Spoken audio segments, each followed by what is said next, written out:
Welcome back to the Chump Block, episode 4. This is Derek Boyko, and I'm here with my co-host, a block of cheese.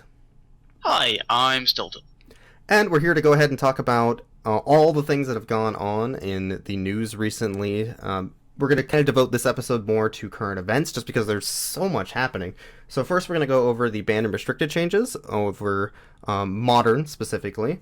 We're going to go over the big controversy over proxies, which Wizards has talked about recently, and get a discussion on that. And then we're also going to talk about both of our pre-release experiences with Oath of the Gatewatch. So thank you for watching, everybody, and stick around.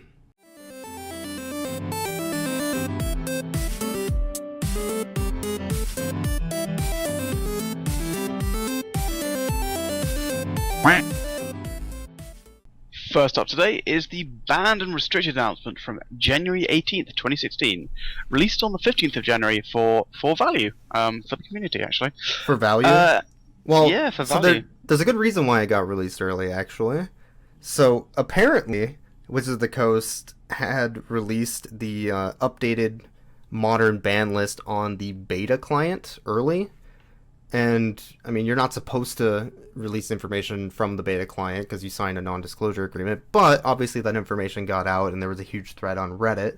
So instead of just screwing people over by, messing with buy lists and everything up until the announcement, they just released it early to prevent that, which is pretty cool. Which is actually, it's good at Wizards, and it makes good sense. Yeah. And now, obviously, the cards we're talking about are Splinter Twin and Summer Bloom. Both are being banned in Modern. Summer Bloom, I think everyone knew it was going to be banned. Everyone knew that Amulet Bloom was just too good. Or even not even too good, but it killed on turn 2 to 3 too much. And that was just a problem for Wizards and for the format. So, Bloom being banned basically neuters that deck. You can do stuff with Amulet still, and I'm sure someone will come up with something cool to do with Amulet. But Summer Bloom was the problem card, and by banning it, I hope someone does something cool with Primeval Titan again, because Primeval Titan is one of my favorite cards. I love that card, and I really hope someone does something cool with it. But for now, yeah, Amulet Bloom needs to go. So yeah, with Amulet Bloom, the card they were going to ban, if they were going to ban anything, and they should have, so I'm glad they did, was either Amulet or Summer Bloom. Those were the two real problem cards. Yeah. Summer Bloom allowed them to do a turn 2 7-mana combo, which was usually Hive Mind win the game, or Primeval Titan win the game, and that's just not okay for Modern. But the combo is still viable with Azusa Lost but Seeking, but that's a whole turn later. It's a whole turn later. She's a 3-mana creature that's very fragile, and you can kill her in response to the trigger, to the first land or the first bounce land coming in. And it gives your opponent one more turn to deal with Amulet, which I think is the important thing. As well, yeah. So it's fine. It makes sense why they would choose Summer Bloom, and honestly, out of all the cards in that deck, Summer Bloom is exactly the card I would have banned, so it makes perfect sense to me that that's their choice. And yeah, like you said, there's still some interesting things that they might be able to do with Amulet that aren't part of this particular combo. Yeah. So, the interesting ban, though, yeah. Oh boy, the police have gone, and we are in the wild, wild west now. Yeah. Because, I did not expect this. I got to be honest with you. Like, Twins always been good. Twins always there or thereabouts. I'd be shocked to see a Modern Pro Tour top 8 without a twin list in it. I mean, we will in like a week or two, but it was never that dominating. Like Twin could lose. Twin was fallible. I mean, it was the most played deck, but even so, like, I worry about this. Okay, so people have been clamoring for Twin. There's been a small minority or so that has been growing to remove Twin from Modern for quite a while. But Twin is a deck that was doing exactly what Wizards wanted combo decks to do in Modern. It didn't win till turn 4. It was pretty interactive for the most part. And it involved putting an enchantment or playing Jiki onto a creature, which is technically fragile. So yeah, That's in theory. That's all on paper. It looks perfect. My problem, my beef with Twin, and I think it's fair for them to make this ban, is that Twin was a deck that literally fit into any shell that was playing either blue or red cards, and it was also typically incorrect to play those colors and not try to jam the Twin combo into the deck. Yeah, pretty much. Like, So, are you that's the playing? reason I've heard. Yeah, like, are you playing Scape Shift? Cool. You should be playing, Scape Twin instead. Are you playing Living End? Awesome. Let's put Twin in there. I don't think was Scape Twin ever a thing. It was, yeah. That sounds like a terrible deck. That deck was sweet for like 4 weeks, and then it was awful. Are you playing Okay. Grixis colors? Okay, well, you should probably be playing Twin. I don't know why you're playing these colors. Why are you playing these delve spells? Just play Twin. Yeah. So, like, Right. the problem with the deck isn't that the combo was too oppressive. It's that it significantly reduced what you could do in the format if you were playing those colors. It made it impossible for you to brew an interesting deck and also be correct to not include Twin. Yeah. I mean, you're not wrong. What worries me is there were a lot of decks that were kept in check by the fact that they could just turn for Twin. Yeah. Like, I mean, and with so having the format being shook up and changed is not a bad thing. yeah. It's just different, and that's fine. It makes the format interesting. This might even be the best time in the history of Modern since the first 2 weeks for brewers, because it's literally just I don't know if it's actually literally just the Wild West where it's open for anything's possible. There's still obviously decks that are going to be really good. Like Tron's still really good. It got a ton of new fun Eldrazi cards that can play. There's still Tarmogoyf decks. Those are good. There's still Affinity. All these decks are still here, so it's not the Wild West per se, but the format has been opened up in a way where a brewer now has a huge opportunity to get a payoff in return for trying to take that leap. I mean, I got to be honest with you. I'm gonna hope to punish those people by keeping playing Boggles, because I'm a terrible, terrible human being, or piece of cheese. Right? I mean, for real though, like the deck I'm scared of at the moment is Tron. Like Tron with, if Kozilek's Return is as good as I think it could be, then Tron could be very scary. So, well, in the new meta, what do you think Kozilek's Return actually deals with? So there's like Naya Burn. I guess it kills Goblin Guide. It deals with burn, but the issue isn't almost the front. The front end isn't the problem so much. It's the back end. Yeah. It's the I cast this Kozilek, I wipe your board, I draw up to 7 cards in hand, and then most of the stuff you could do to deal with my Kozilek or my Ulamog, whichever one, I'm gonna counter. With Kozilek or Ulamog's indestructible. Yeah, I mean, so the problem with Kozilek's Return, I think, still is that the front end has to be good. If the front end isn't good, you're strictly playing a worse card than Pyroclasm, because you want to be casting this card first before you look at the back end. I mean, it's worse against a small number of decks. It's still good against Infect, though. I think Infect might see a resurgence, honestly. Well, so I could see that. It's instant speed as well. Remember. Yeah, but nobody's playing Fallout. That's the thing. So like that's why I'm iffy about it. If nobody's playing Fallout, why are they playing Kozilek's Return? I mean, it's 1 mana, one red cheaper, one red less, one colorless, which is actually quite very big for Tron. And the back end, it's the back half that's so good. In my opinion. I don't know if they can afford to wait that long to get the back half unless they have a way to discard it first. Yeah. To be honest, that's my problem with it. But they can also hit it off Ancient Stirrings as well, which is trying it is good. Yeah. What I'm interested in, so I think Tron will be fine. I don't think you have to really say too much about Tron. We'll see that in the results, I'm sure, somewhere.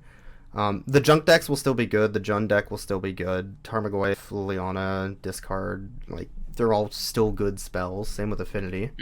What I'm more interested in is decks that have been pushed out of the meta in those colors that might now have a chance.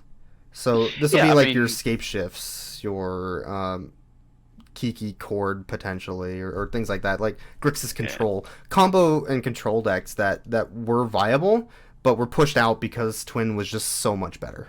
Or Delver. Delver's the thing that really has been pushed out by Twin.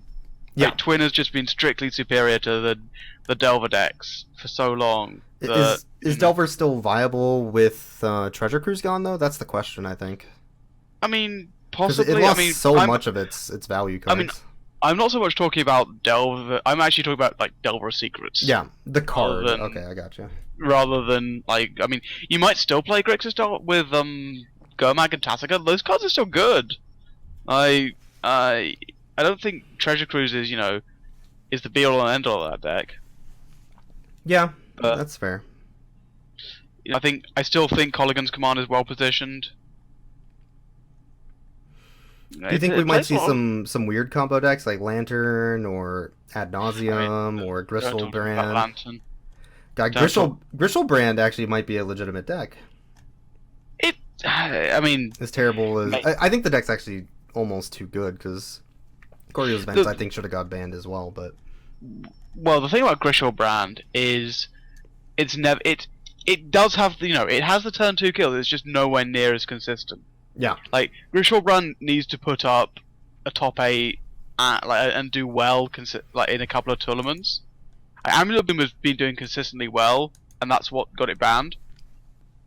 But Gristlebrand needs to put up like a good, couple of good results for it to be banned. I'd say otherwise it's it's like Ad Nauseam. You can technically Ad Nauseam on turn 3. You can do it, but and kill. That's fair. I mean, yeah.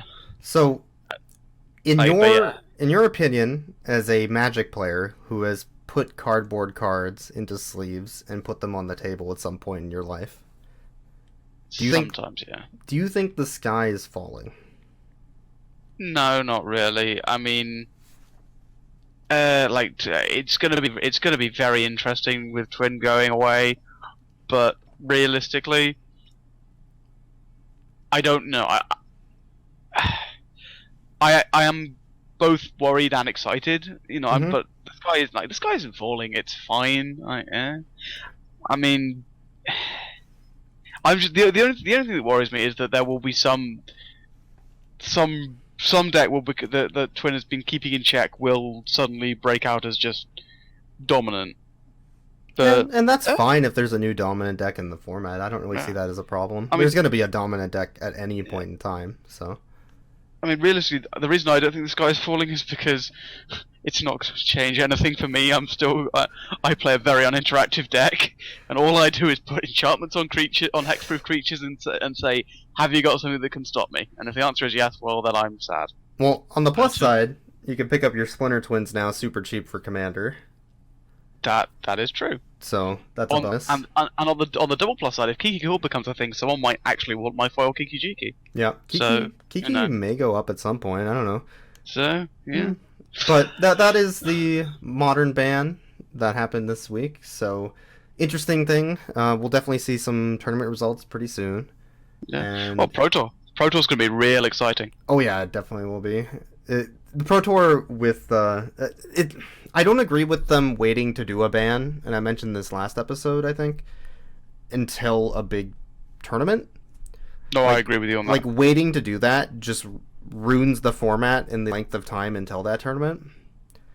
But we all know nothing's going to get banned until the Pro Tour, basically. But the fact that this ban did happen, and it's going to shake up the format so much, is really exciting. So I'm looking forward to seeing kind of what pops out of that tournament as well.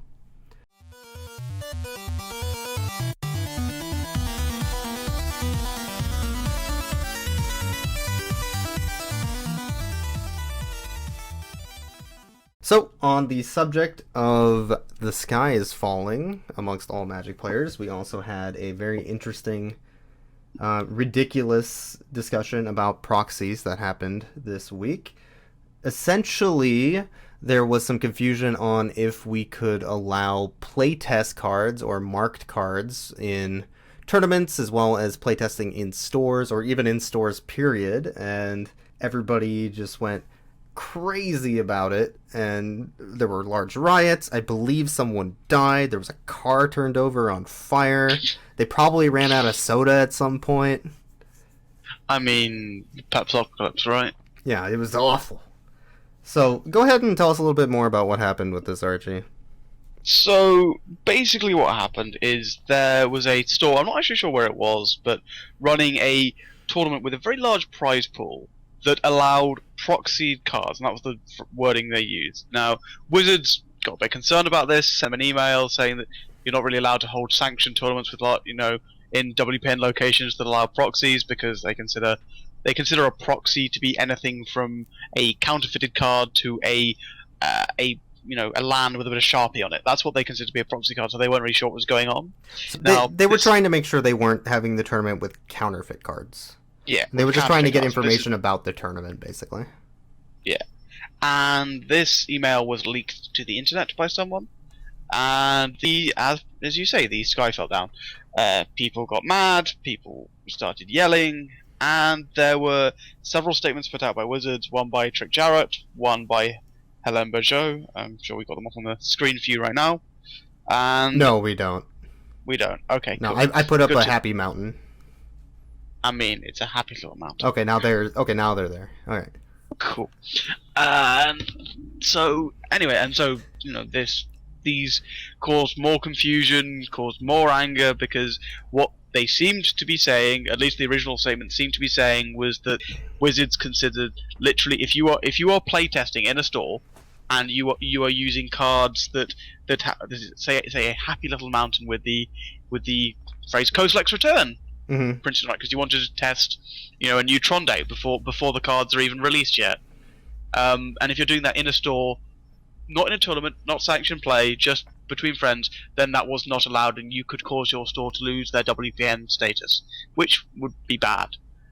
So people weren't really happy about this. Now, Helen did publish a clarification saying they didn't consider playtesting between friends as part of this, which did help. And then eventually there was the official Wizards proxies and policy and communication statement from Elaine Chase, which was published on the 14th, which kind of cleared everything up, to be honest. Which basically what they're saying is what they really care about is counterfeit cards. They don't want you using counterfeit cards. You are not allowed to hold sanctioned events with proxy cards in a WPN store, which honestly makes sense to everybody. They also said you can't hold unsanctioned proxy events in a WPN store, which again probably makes sense from their point, because they have to be seen legally to be defending their right to their IP. Like that, unfortunately, that's the way it has to go. And they have basically now removed any plausible deniability from stores that they didn't know that you couldn't hold unsanctioned proxy events, which sucks for a lot of legacy and vintage communities out there. Yeah. Which basically means those communities are going to have to find alternate locations to play, and it's going to mean that stores are going to get less income from it.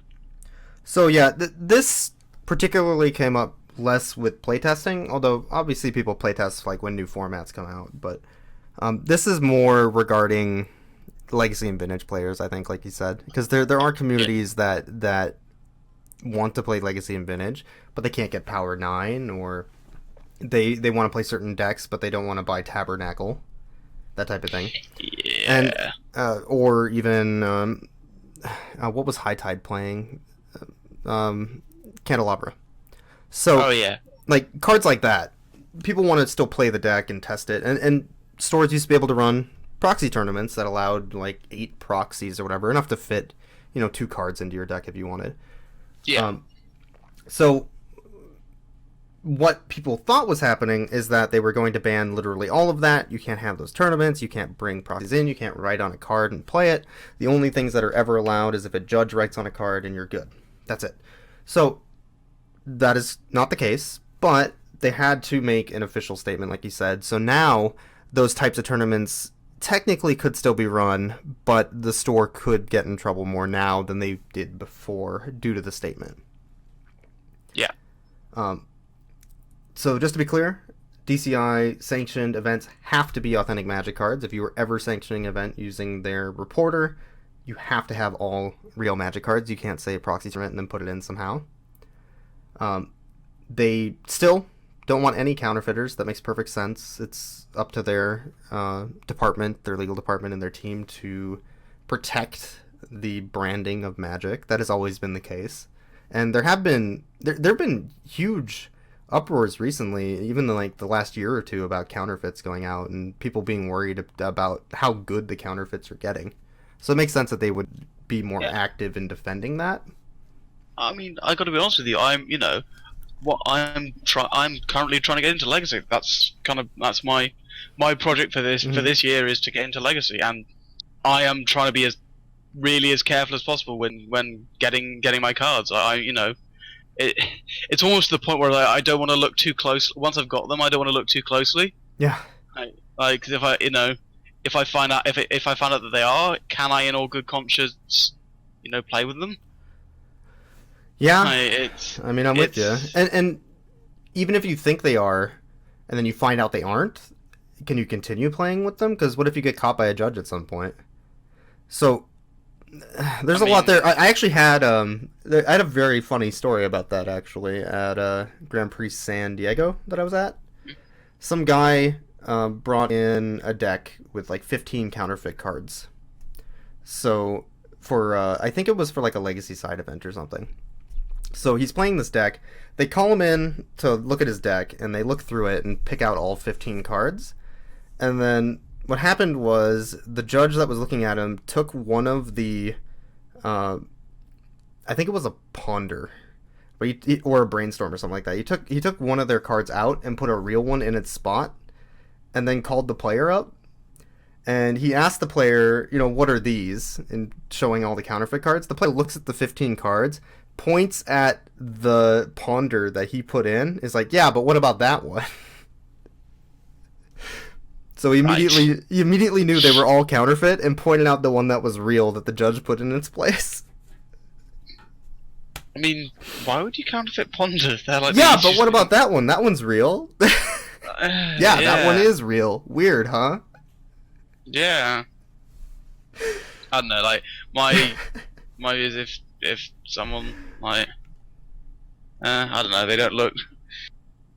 Yeah, though that is the tricky thing, is you also kind of don't want to call people out on it, right? Very much either, because...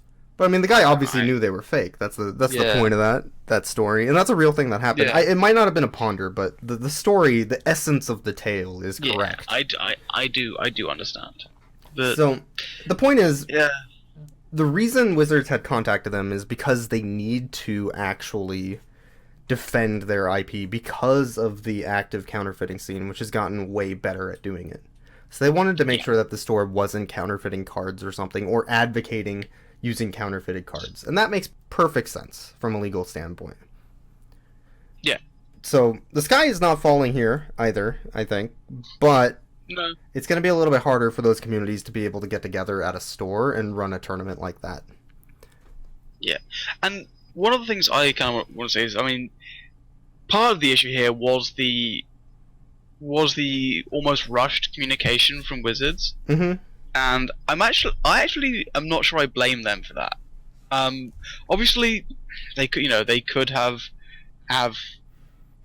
been a bit clearer, but realistically, part of the issue is that it's the internet. We clamor for a response. We will scream and scream the sky is falling until we get some sort of response. And if that response isn't to our liking, then we will continue screaming.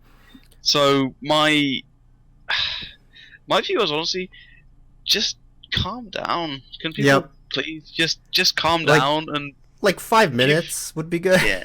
Just a couple. I need a break. Give like, if something like this happens, raise it with Wizards. Cool. Make sure they're aware. Cool.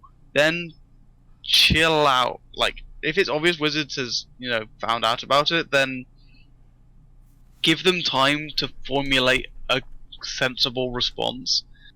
Because if you're rushing this stuff out the door, mistakes are going to be made, miscommunications are going to happen, wires are going to get crossed, however you want to phrase it. Just give them some time. Like, when they actually had the time to put together the statement, the one from Elaine Chase on the 14th is, very sensible, makes sense. It's clearly worded, whereas posts on Twitter and Reddit aren't what you want to be doing. I think that's the problem. Yeah, a lot of people. So the major problem is that communities like Reddit and other, online communities are very quick to go on a witch hunt whenever anything happens, and that has happened a lot. So that is just common knowledge at this point that is the culture of those communities. But trying to answer a complicated problem like this, or a complicated situation like this over something like Twitter, is just not viable. And 140 characters. A lot of our culture is to, hey, we have an issue. Oh, let's go send a Twitter message to Worth or Helene or whatever. And obviously you can do that, and there are some things that they can answer that way. But what I want to point out is that it's good that Wizards is starting to move towards these official statements more readily, and is getting that information out in a way where it's more easily understandable, rather than just trying to deal with every situation individually over something like Twitter. Yeah, I agree. They've been slowly moving into the social media scene, but they're starting to realize that you can't literally do everything through social media. So yeah, good change. Yeah, I agree. If they keep moving towards this and start, putting out official, thought-out statements with, clear, bolded text saying the important bits. Mm-hmm. I you notice them bolding it too, right? Perfect. Yeah, like they bolded the important bits. That way even the people with low attention spans can look at this and be like, oh good, I read these 3 sentences, we're done. Like, I like it, it's good. So do more of this and do less confusing tweets. So that was our Chicken Little for this week. I think that's what we're gonna call this. If you say so. It is now, cheese. So yeah, that was proxies. Let's move into what everybody wants to talk about, obviously, the pre-release.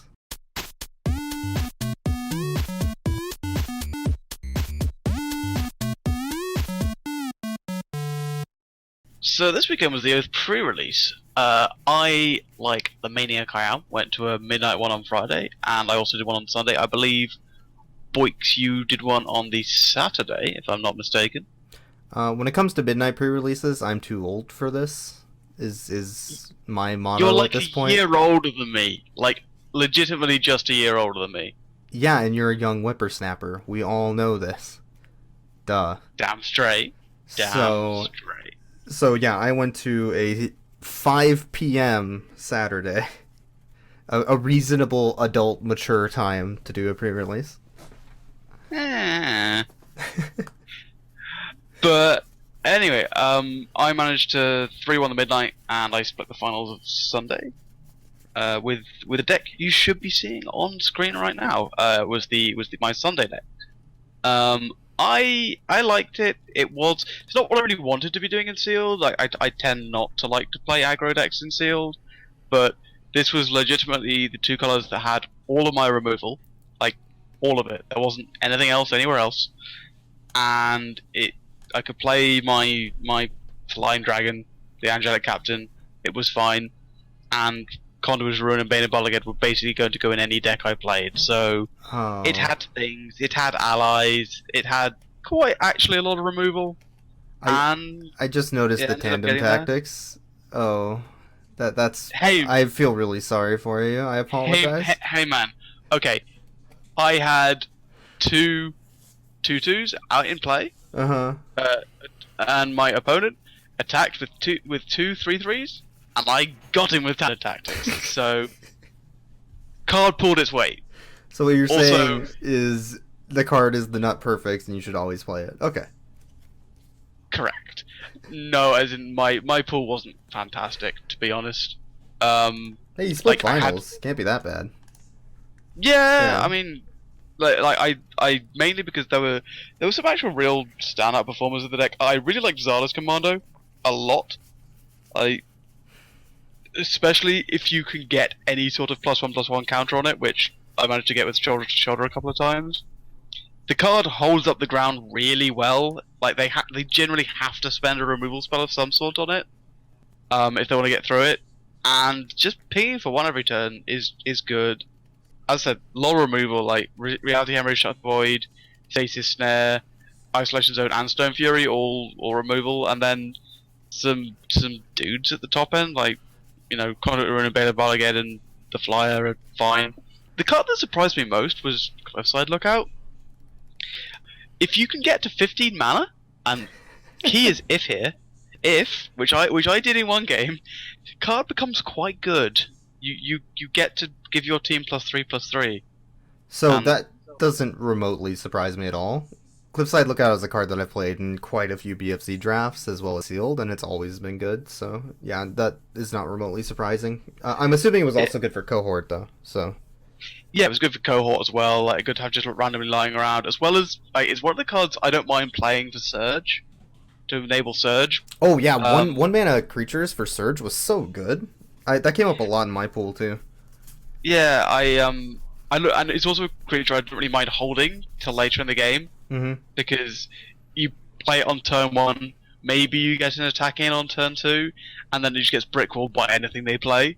So I'd rather save a possible damage to enable any good Surge spells I have. Like, I didn't have any in this deck, but I had no Surge spells in this deck, but that was fine. Yeah, the thing about Lookout is you don't play it as a 1-mana 1/1. I mean, that's the text. It's a 1-mana 1/1. But you play it because it reads 5 mana all of your creatures that would normally be terrible, because you're playing a bunch of Grizzly Bears and such in this deck, will trade up. Or potentially do even better. Essentially, I mean, that's the other reason like I am playing Brute Strength and Tandem Tactics, is I need to be able to force through a bit of damage. And the Brute Strength actually came out quite a lot. People chump your Bane of Barlighead and you go, Brute Strength, hit you for 9? Yeah.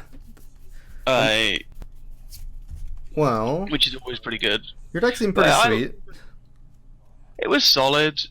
I think the format, at least this sealed format, is definitely more about power than it is about synergy. Although that was kind of the case in BFC format, so we'll have to see how it drafts going forward.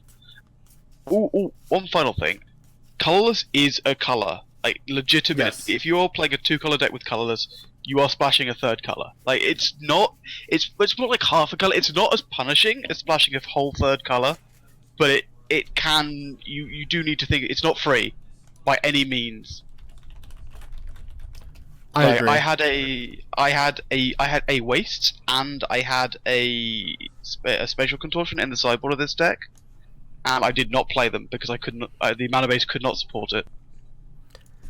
Well, my deck was a little bit different than yours. So, you're playing this hyper-aggressive aggro deck. I was playing a super dirtily control deck, which is fairly standard for me.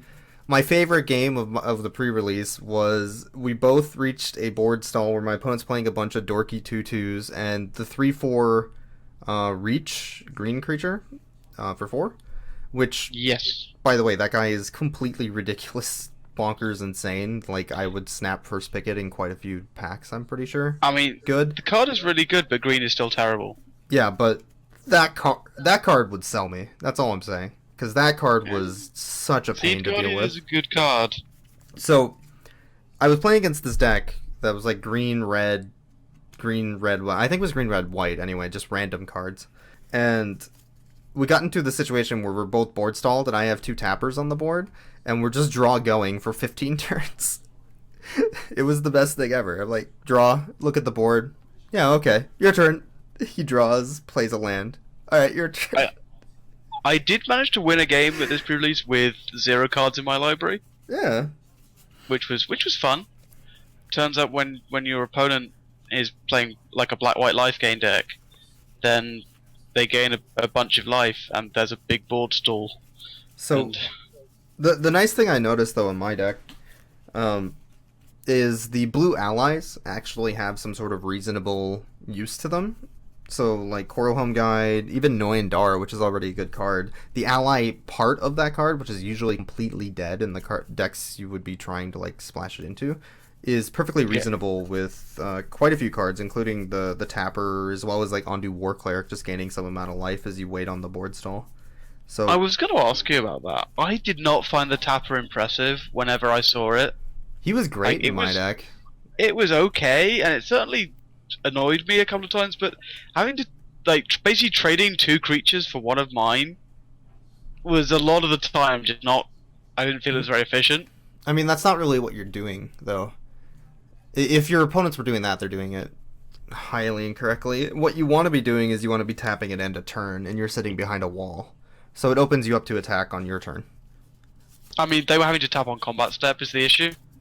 Oh, then yeah, their deck probably wasn't built to utilize it. Would be my guess. I had a bunch of removal in mine. I got a couple of people with my Wrath. Planar Outburst is obviously still a good card. Wrath's a good limited. What I thought would be good was Fall of the Titans, and what is incredibly insane is Fall of the Titans. This card is not remotely realistic. Card seems fair. Yeah, it was just 2-for-1 and 3-for-1 Blowout City. I never actually threw it at my opponent's face, but I did do it for 8 once to kill an Eldrazi and shoot another creature. I mean, to win the game, so. I mean, the card seems nuts in two-headed giant. Another card that super impressed me was Prophet of Distortion. 1 mana, made it super easy to play, and then Surge my Fall of the Titans. And also, I just drew a ton of cards off of this. Yeah, like, the card seems insane in a board stall. Super good card. Sphinx of the Final Word I thought would just be another random creature, but turns out a 5/5 flying hexproof is really hard to deal with in Sealed. So. Yeah, I don't think there's without the any way apart from a Wrath, right? Yeah, without the hexproof, it was not remotely exciting, but given the hexproof on it and the fact that it shut off like my opponent's negates and stuff that they were siding in for my control deck, it made it a lot better. So yeah, I can see it. That's what I noticed. Cards that impressed you from the pre-release. Were there any cards that you saw your opponents playing that you want to see more of? Anything that was just not that exciting? I was very impressed by Eldrazi Displacer when it got played against me. If the card is, if you've got stuff to blink with it that's got value, like for example Relief Captain, the one that supports 3 when it comes in. Yeah. Then the card if you can't deal with it, the card becomes pretty unbeatable. Like if you blink Relief Captain a couple of times and have targets each time, there's not much you can do about it. Your opponent's board just becomes so big that you just can't deal with it, especially if they got flyers. So that card really impressed me. Other cards that were good: Reality Smasher, the colorless haste trample. Got to discard a card to kill it. That card was a beating. Sure. Because it's just very irritating. Although of note, if you use Stasis Snare or Isolation Zone, you don't actually have to card because you're not targeting it with a spell, you're targeting it with an activated ability. Okay. Or not a triggered ability, not an activated ability. So that was nice. But yeah, the card was good. Nothing else that I got played against me that I went, wow, that's an insane bomb, I can't beat it.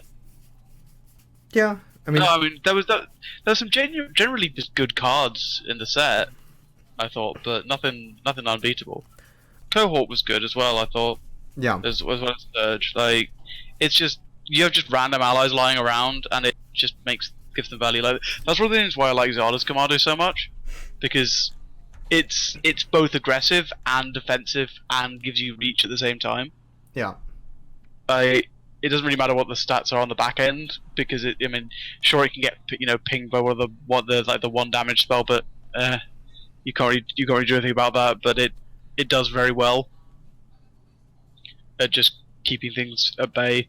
I definitely think that reach is going to be at a premium in draft. There's a lot of flyers now, like out of both black and blue now. I think it's probably about the same, honestly. I don't think it's going to be that different. Yeah. I think you're not taking into account that like there's only one of these packs. There's 2. Well, in Sealed, you're saying? I think it's about the same in Sealed, to be honest. No. There's 2 OGW packs. It's 2-1. Oh, they're doing it the other way? Yeah. When did that start? This set. That's bizarre. Anyway, point being, we need to stop blathering. Yeah. So the Magic Online pre-release is coming up as well. That's not going to be till the 29th. Unfortunately, if you did not play Two-Headed Giant, you will not be playing it on Magic Online since they completely removed the format from the client. It is gone. So that is not going to be any option to you. But if you want to join in on Sealed events and Swiss events, that would be the time. Release events will start shortly after that on Monday, February 1st. So that will be it for the Chump block. I believe I will get you there it is, one crack a pack for Oath of the Gatewatch. We'll put that up on screen. And you can go ahead and let us know what you would take out of this pack. But that's it for the episode. Any closing thoughts here, Mr. Archie? One, equal rights for equal cheese. Two, liked the seal format quite a lot. I mean, winning obviously helps you, like colours your view, but I liked it. I didn't see anyone with a really unplayable pool, which generally is a decent mark of a good format. I'm looking forward to how it shakes up the draft format. Maybe makes green viable. I don't think so, but maybe. And yeah, I'll be interested to see what it does to standard. To be honest, I like sealed a lot as well, so this format felt fun in sealed, and yeah, I'll be certainly playing some on Magic Online on stream. But that is it for the episode. Thank you for listening, everybody, and we'll catch you next time. See you next week.